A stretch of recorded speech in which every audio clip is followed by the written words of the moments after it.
Please welcome to the 700 Club, Sheila Walsh. Hello, Sheila. Hi. Good to see you. Well, you know, you are in England, especially where your roots are. You have just gained enormous success. In fact, you have a television show there that is quite unlike any other show that's been seen on the BBC. It's been an exciting breakthrough because we've never had Christian television the way you have here. And it's something we've longed for years and really prayed about. And just about, I guess, over a year ago, the BBC approached my management and said, we're thinking of doing a program on gospel music, but who are the gospel musicians? We don't know them. And so I got together with the BBC producer and talked about the possibilities of how to do a show like this. And unknown to me, they were looking for a host. And so they said to me after our chat, how would you feel about hosting it? I said, oh, yes. And now, what does the show do? What is its content? It's called the Rock Gospel Show, and the music is very contemporary. But as well as that, I wanted it to be like a program where people could really share their faith. And so I interview all the artists and allow them to talk about what God means in their life. And the nice thing is they're not all gospel artists.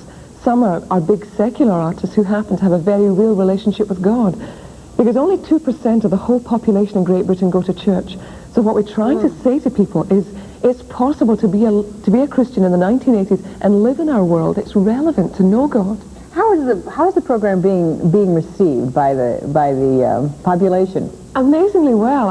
I didn't know how it would go, but I have a very strong church fellowship that back me and pray for me, and we now have something like 5 million viewers, which is a tenth of the population of our country. And I get hundreds of letters from people saying that they've literally found God in their own homes, you know, just got down on their carpets and given their lives to God after watching the show. And does the show just show musical gospel numbers, or is it an evangelical tool? How would you describe it? Well, I would say it's both. We have to be careful. On the BBC, I mean, I certainly couldn't give any kind of altar call or any kind of appeal, but there are ways around, you know, about being wise as serpents and innocent as doves. And we just try to, in the way that people give their testimony, to explain how they found God for themselves, and so to make it possible for people to know what they should do. And I get stopped in the streets now by people saying, you know, I did that and I found God too. Is that right? Yes, it's really exciting. It must be exciting for you as well, because you started from rather meager beginnings, I suppose, where most stars do start.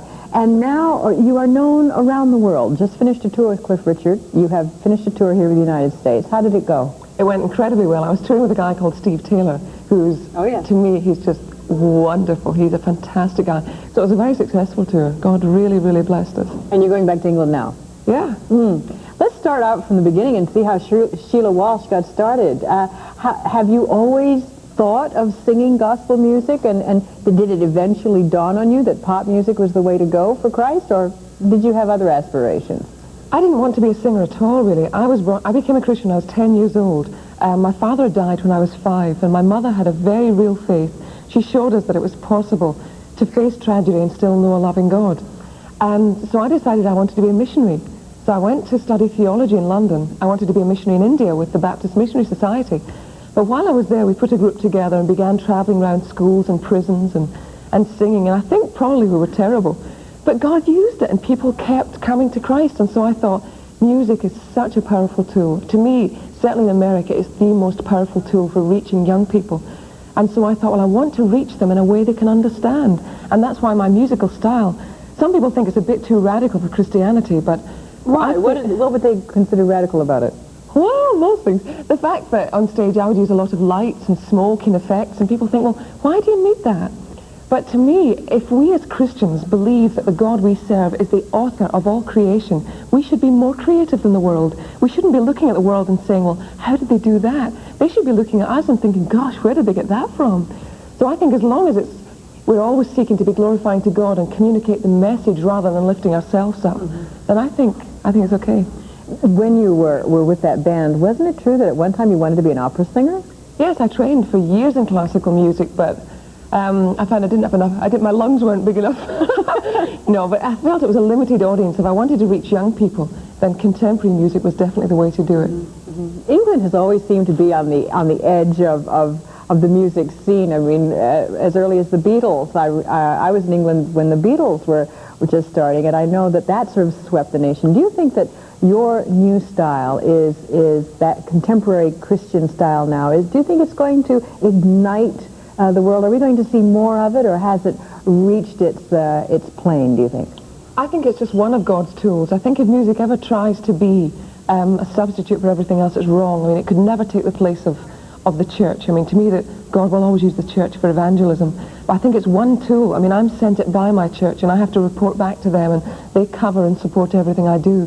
But I think as long as it's kept in its place and constantly given back to God, then it's certainly one tool that he'll use to reach our youth culture. You travel with a group, as you said, a band, and you must not be home very much. It must be very difficult to maintain that spiritual base and that close, quiet time with the Lord. How do you manage? To be honest, I don't think it's ever easy. I don't think whatever job you do, I think sometimes we can make excuses and say, well, we're on the road, so it's more difficult. To me, it's not really, because I have a lot of time. I fly hundreds of hours all over the place, and I drive in buses. And so our fellowship provide my husband and I with tapes to listen to of all the things that the Lord's been laying on their hearts. Plus, we have a pastoral team set up in our own church, and we are responsible to them. They minister to us, and if we're ever in trouble, we call them, and they send an elder out to be on the road with us and spend time with us. Oh, that's terrific. We're really blessed by having a fantastic church fellowship behind us. How has your life changed since you started singing, since this new ministry came to you? You're not a missionary in India, far from it. How has your life changed, and what do you expect from it in the future? Well, in some ways, people have asked me, is it difficult to cope with the fact that people would know who you are, like when you're walking down the streets of England? I think that one of the things that keeps him very much on the ground is my husband and I share a home with our pastor and his wife and their 3 children. And I remember the very first time my TV show came on, and we were all watching it, and I was so excited. And the smallest one looked for a while and then said to me, you look a lot fatter on television. Oh, that keeps you kind of humble. But I'm just looking to God to see however he may change direction. Just because I'm in gospel music today doesn't mean I will be next year. Mm-hmm. Every year my husband and I try and take a month out and ask the Lord, is this still the best way to serve him? And if we feel like he's saying yes, then we go ahead, and if not, we would be open to change. Maybe I'll get to India someday after all. That would be nice, wouldn't it? How would you describe the spiritual climate in Great Britain? Is it waking up, or has it been in a freeze for some time? It is desperately exciting. I think we're at a stage in British history, Christian history, that we've never seen before. I've just been working with Dr. Billy Graham doing crusades over there, and every night we saw 30 to 40,000 people packing out football stadiums and seeing 5,000 to 6,000 people giving their lives to God every night. Dr. Graham said it's the highest percentage response he's had in his entire ministry. That's right. And he shared with us that he believes that Britain is on the brink of a major revival, and I certainly feel that's true. Do you see it coming? Oh, yes. The responses that you get from people who listen to your music, is it mostly from young people, or is it across the board? Well, it's really nice. I get letters right across the board, and right across the Christian perspective, too. I get letters from Anglican ministers, from Baptists, from every denomination. And I get letters from young people saying that they love the fact they can bring their friends to my concerts. I get letters from old people saying, I wouldn't dream of coming to your concert, but I'll pray for you. So it's great, really.